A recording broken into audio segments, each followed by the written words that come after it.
All right, welcome back on the show Business This Week. Now, like I said earlier when we started, I have a guest seated already who will be here to join me look into 2023 in retrospect, how businesses were able to survive despite the daunting challenges from the beginning of the year till the very last quarter of this year.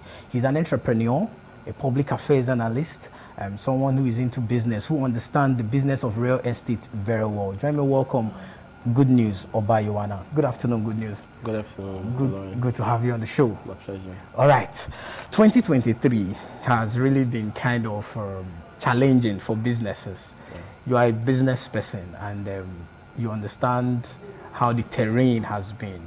Now let's take a look at from the beginning till, let's say, the very end of the year already, because the year has already ended to some persons, especially in the business world. Yeah. Today is the last working day of the year. Yeah. So how has business really fared since the beginning of the year as a business person, an entrepreneur, someone who is into business? Well, generally, I would say the year 2023 was okay. It is actually, because I mean, yeah, it's still we still have 2 days to go. Still have 2 days to go. Yeah, you know, it was a very trying and challenging year for every business person. Okay, be it an entrepreneur, you know, be it a small scale business, yeah, or a large, you know, big business, macro business, and you know, micro. But you know, the bottom line is this: that is, you know, the year actually unveiled the reality that the policies of the government has a long way to do with businesses, has a long impact on both small scale or large scale business.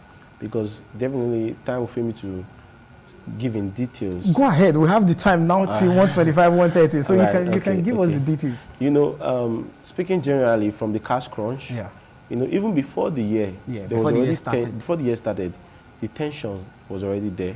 Okay. You know, it was an election year. Yeah. You know, and you know, this election has a way it affects the business of the day of the general masses, where people begin to, you know, the fear, the uncertainty, yeah, you know, that is in the, you know, in the country. You know, a lot of business, they didn't know the outcome of the election. Yeah. Some business that, you know, probably policies that were in ground before favor them. They didn't know what would be the outcome when this particular government or this particular party comes in. Yes. You know, you can't take business from policies from government. You can't separate it. Absolutely. You know, it's kind of intertwined. You know, that's why you see the big business owners of today. They always find a way to align themselves with the government of the day. Absolutely. I always say that every business that must strive and survive must be married to the government of the day.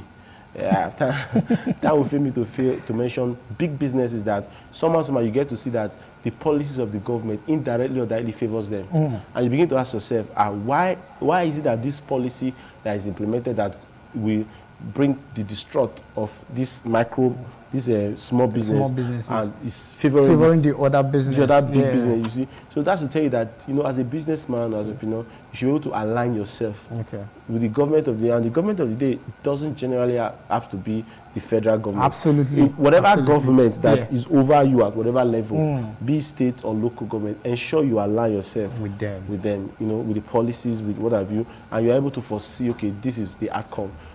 It gives you first market advantage. Wow. Whereby, okay, I'll give a scenario. Let me use my business for example. Okay. There was a time that around the university, and there was this introduction that, you know, the school government, they were to introduce, which is the sales of my Macintosh. You know, that every student that are going to come into the hostel must have to get it. Now, somehow, my business, university, we got the first market advantage knowledge of it. Now, before this policy was even implemented, we went ahead and we produced over 2,000 Macintosh. And when time came for this policy that was now implemented, those persons that were caught unaware, they ran out of stock. But we still had more than enough to sell, that every person were coming to meet us to buy from us. Wow. While we had no pre-knowledge of what will happen. And we went ahead of them based on the knowledge we had, and we exploited it. Wow. So that's what it takes, you know. So generally speaking, back to 2023, a lot of business fold up. Absolutely. They did folded up. PG, P&G. yeah. You know, some even pharmaceutical companies. GlaxoSmithKline, GSK.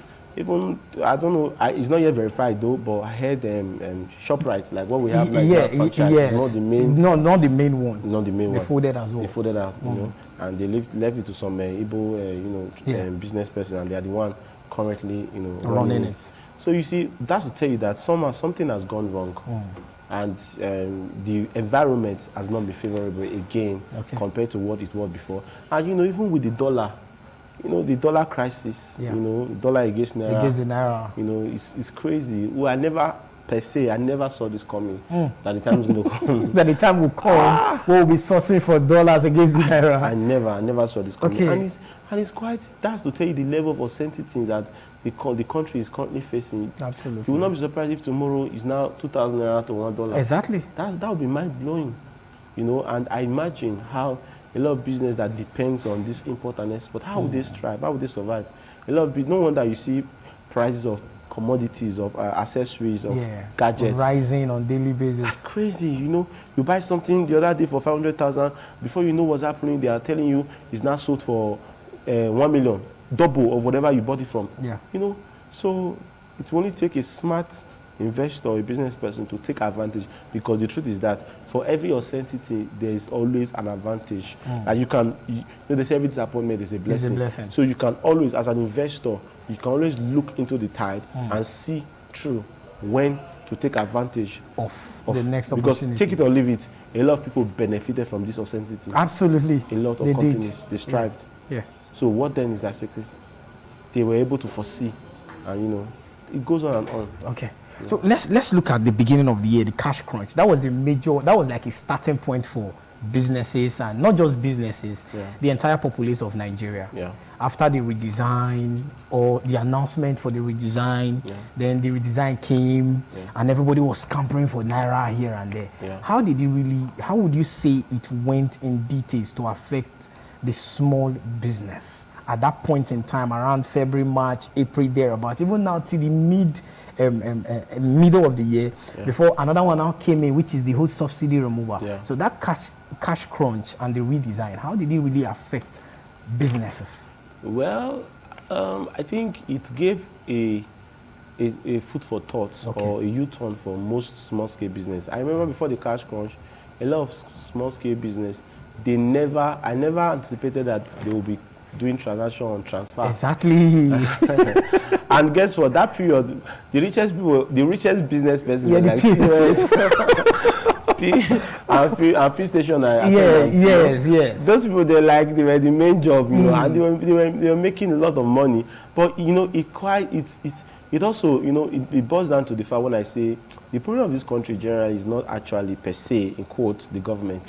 I feel it's the mentality of the people. Of the people. Yeah, mentality of the people. Because if you take it or leave it, now the same complaints we have about the government, you know, it's very good for you to throw stone at people staying at glass houses when you are not staying there. Yeah. It's very easy. But when you start staying there, you start praying that they don't throw stone. They don't throw stone against you. You understand? Okay. Now, you know, a lot of these small-scale businesses, you need to see the way they exploited it was like, it was unbelievable that it got to a point whereby to collect 1,000 naira, you need 1,000 naira to collect 1,000 naira. Wow.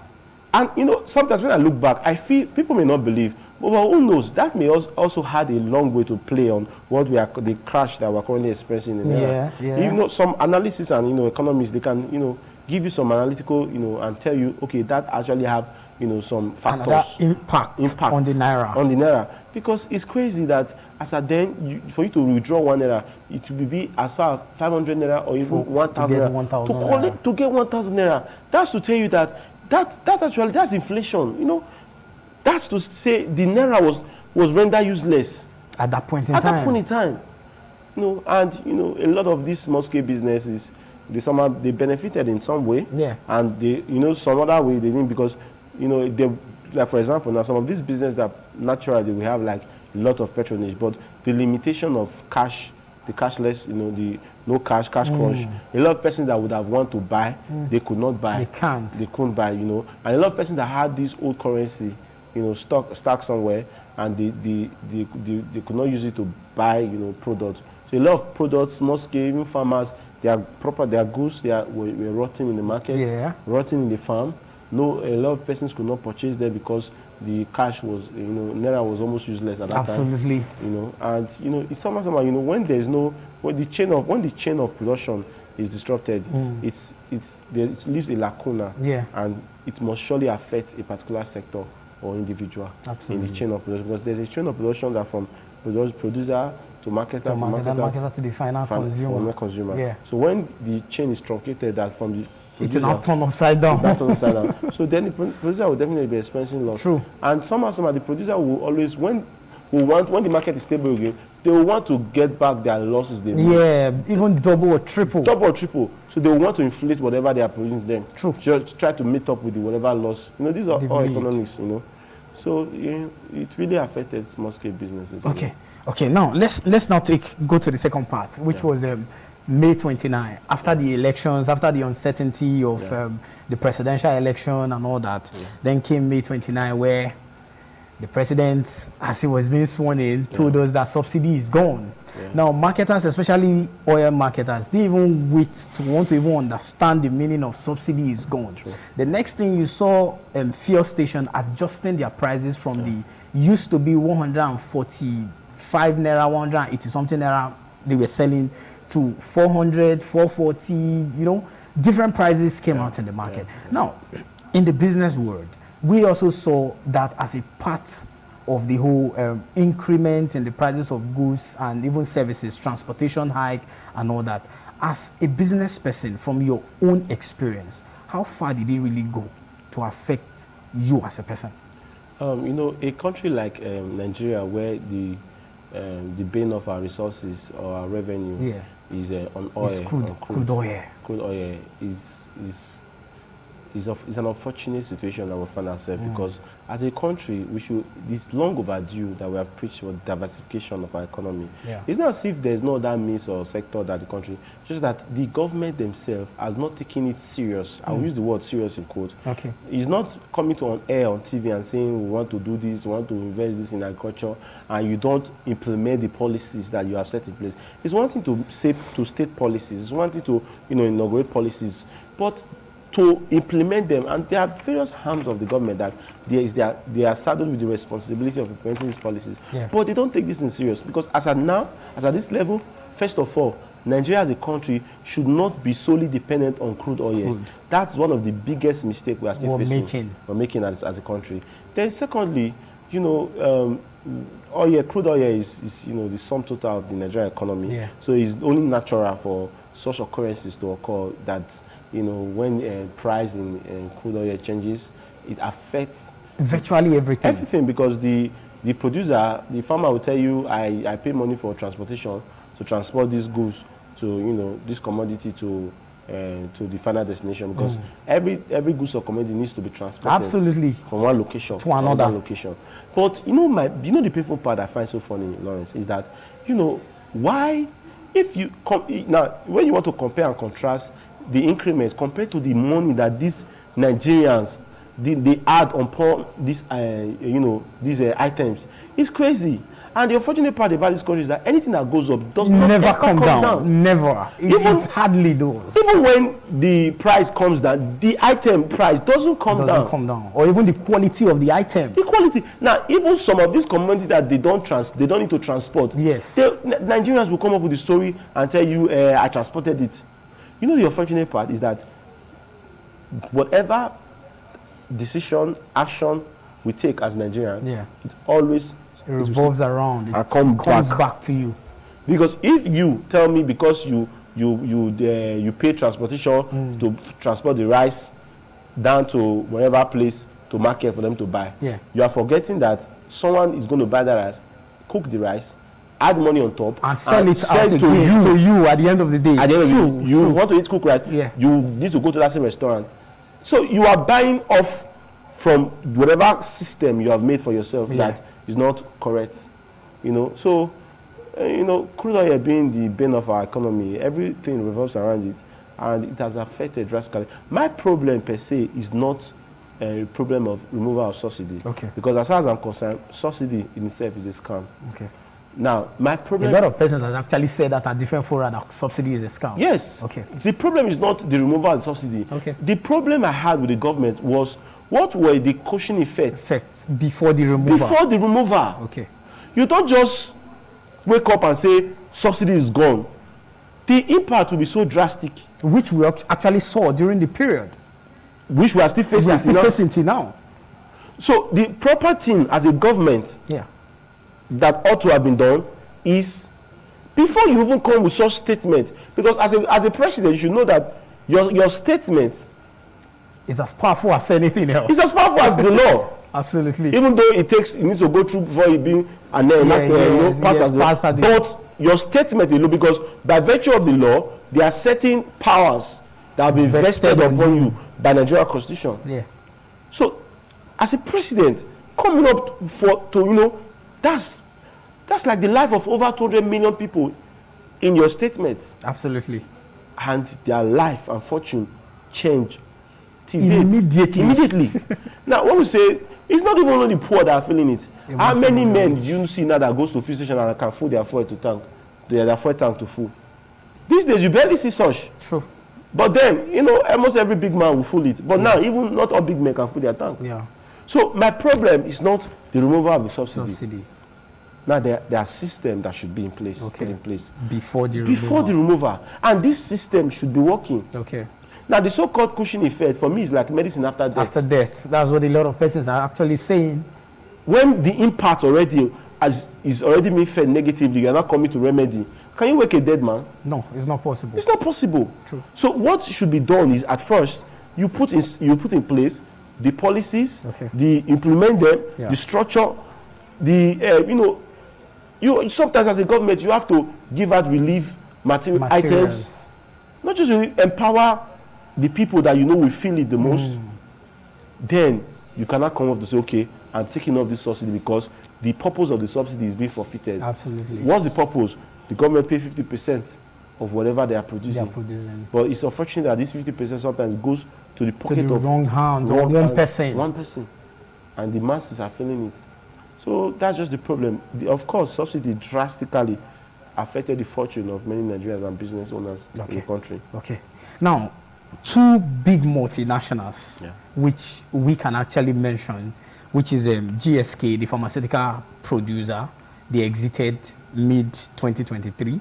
Then we also saw Procter & Gamble, P&G, producer of what the females use during their normal and toothpaste and all that. They left. What could you really say was part of the reasons why they left? Because they said harsh economic environment, which some persons actually agree that it was harsh economic environment. But you as a business person personally, would you agree with that it was the harsh economic environment, or there's something beyond that statement? Yeah, I always say this, no business can strive in an uncertain environment. Okay. Now, you and I know the uncertainty that was glooming around the country, even after the elections. The elections, Because a lot of persons had their reservations. True. As regards the election. The election. It got to a point whereby individuals were beginning to think that the country will go to a state of anarchy. True. Whereby war could even break out. Yeah. So I feel strongly that these multinationals and foreign investors, they always go to a place where they are assured of the safety of their equipment, even the life of their staff. Absolutely. And the prospects for their business, high prospects. Okay. So I won't blame them, because it got to a point in the country that we were living purely by the grace of God, because the country got to the position, the place whereby a lot of things were going wrong. Yeah. So I always say this, that these foreign investors, security. Yes, security is one major. It's number thing they look out for. Yes, security. Most of them, they started going to nearby countries. Nearby countries where they feel they are assured of security. Of security. Because it will be devastating after you spent millions of dollars, to build a structure and all of that. Okay. You saw what happened to banks. Yeah. How hoodlums. Okay, let's just go on a short break. I'm getting a notice. After the break, we'll continue with the conversation. Okay, thank you. Let's go on a short break.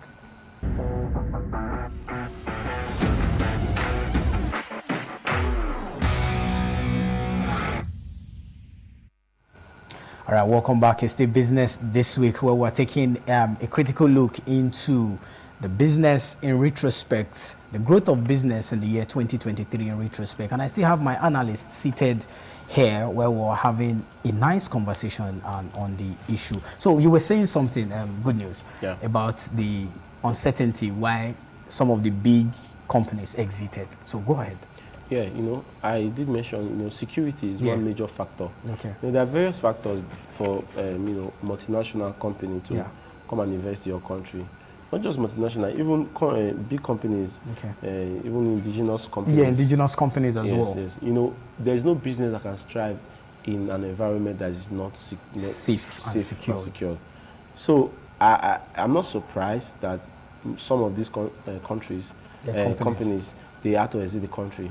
The level of the insecurity at that time was something else, whereby the life and safety of individuals, a lot of persons were being bullied. Even these things were we saw these things on TV. Yeah. It was as though the country was going to a state of anarchy. True. Whereby people can just wake up and just go anywhere and kill and massacre people. And so long they are in for one party that they feel they are safe. They continue with their affair, So these companies, of course, they watch, they know what's going on, and they see. So definitely, any company must want a safe and secure. So when they say the economy, and also true, Naira, Naira was actually devaluating drastically. So is this company they deal with to get their forex and all that? Yes, exchange rates. And these companies, these materials that they buy these materials. Absolutely, they do. And they don't do it with Naira. And they trade in dollars. True. To buy commodity and all that. What have you? And when, for example, you are buying a commodity for like 200 naira, and the next time you go to the supermarket shop and I tell you that commodity is now 400 naira. That's double of what you used to buy. A lot of persons will not. I will not. So you see, so they knew that this, and they just dot the I's and cross the T's, and they decided to exit. Yes, and that was the best. Now, when P&G left, they said more than 5,000 workers lost their job, according to the statistics. Yeah. If we now look at the way the country is today, now we have 5,000 workers out there, accounting to the numbers of the unemployed we have before. Is that not a threat to the nation in itself? Well, you see, Lawrence, I always say this, that, this country, living alone every day is a threat. Okay. And so you should expect anything, That's why I always encourage people, the fact that you are working for an establishment or a company, ensure that you have one or two things you are doing that for yourself, that you are producing. You don't have to do anything that will involve your time. True. You can just be a creative idea. Yeah. Something that they call it side hustle. Where you are still because in case you lost the main job you are doing, you have something to fall back to. You have something to fall back to. More like a plan B. Plan B, you understand? So it's unfortunate, Imagine 5,000 people losing their job. That's adding more 500 souls. Exactly. So the numbers we already have on the street. So how do you expect the country to cope? So it's quite unfortunate that a lot of times the government themselves, in this case scenario, I have to blame the government because they are not making the environment enabling for these companies to strive. And that is their responsibility. Absolutely. Produce security, produce power, produce good roads, means of transportation. You will see the way companies will bloom and blossom. But when, as a government, you fail to these three basic: power, security, and good roads. That's all we're asking. There are a lot of businesses that have died, that have crumbled, that have been crushed. Yeah. Because the enabling environment for this business to strive wasn't there. Okay. So that's, if these are done, I tell you, Nigerians naturally are hardworking people. Absolutely. They just need, that's why you see when in Nigeria leaves this country and goes abroad, they will always strive. They succeed. Like, they will always. I know of someone that he left this country as a mechanic. Right now, he's producing and selling spare parts in one of the foreign countries. Wow. Just a mere mechanic. So Nigerians have it in them. I can imagine if only the government could do this basic thing, what this country would have turned out to be. All right. So now, let's now set agenda for the new year we're stepping into and the administration on board. Because you can't, no matter how we try to look at the whole issue, it is the small businesses out there that are still part of the GDP, the growth of the nation's economy. When they want to calculate the GDP of the nation, they'll go down there to look at the small scale businesses for them to rate. What would be your advice to the government in the coming year 2024 and this new administration? No, not too really new now, because they spent more than 7 months already. So, and taking Edo also as a case study, we have election coming up 2024. So let's wrap everything up together and give your advice to the government, both at the federal level and at the state level. Okay, thank you. Well, at the federal level, I will say this, that the government needs to do more. Okay. For me, for the federal level, the government has not done enough. You know, it's one thing to come on air and say we are releasing 30 billion naira for youth empowerment and what have you. These funds, are they actually really getting to the people that you are saying these funds are for? Is there an implementation process? You know, a lot of time we hear government say they have released so and so, World Bank sponsor grants and what have you. How many persons receive this money? Are getting it. So, you know, that's one area government can help. But for me, basically, I just feel if the government can improve on just these three sectors, security, power, and road infrastructure. Okay. Shikina, the Nigerians that I know, naturally, they will strive better. Okay. And, you know, and you see the kind of, the way companies will spring up and companies will do well. So let the government do this at the federal level. Okay. Then at the state level, I would say, I will not give 100 to the state, but to an extent, I feel the incumbent state governor has tried with the youth empowerment, a lot of programs, you know, he has come in place, you know, for the youth, Edo Lights, you understand, and, you know, but I still feel the major ways that, you know, this infrastructure and, power and security is not just at the hand of the federal government. Federal government alone. Yeah, the state have a big role to also play. They have a role to play. And sometimes when the state government is very proactive, that's really when the state, the citizens of the state, will actually benefit. Absolutely. But a sleeping state governor, the impact of the federal government will not solely be, you know, felt in that state. Except the state government, you know, pushes, you know, align himself with the federal, and whatever it can bring to benefit the state. So I feel, you know, the areas where the state government can, infrastructure, roads in particular, roads. You know, the reason why you go to a place like K1, they will call social amount is because the roads there are bad. The roads are bad, absolutely true. And there are some roads that you cannot tell me you are waiting for federal government to come and do. You know, there are some roads that you create to channel all these producing areas. Where you know some of the goods are coming out from. As state government, you take it responsibility. You know, those linking roads, you make sure they are well constructed so that products from farms can go directly to markets and what have you. And you build more markets, not just good markets. Build more markets. Yes. Okay.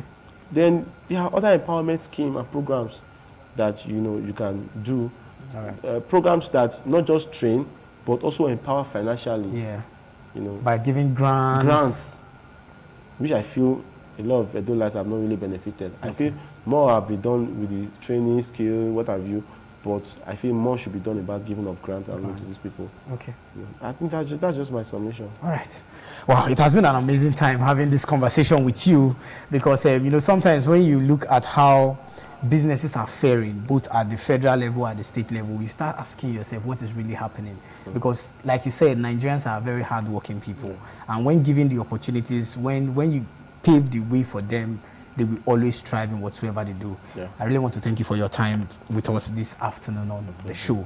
All right, that's the size of the package of the show this beautiful afternoon, the very last edition of the show for the year 2023. I want to really thank you for your time from start to finish for the year and for today.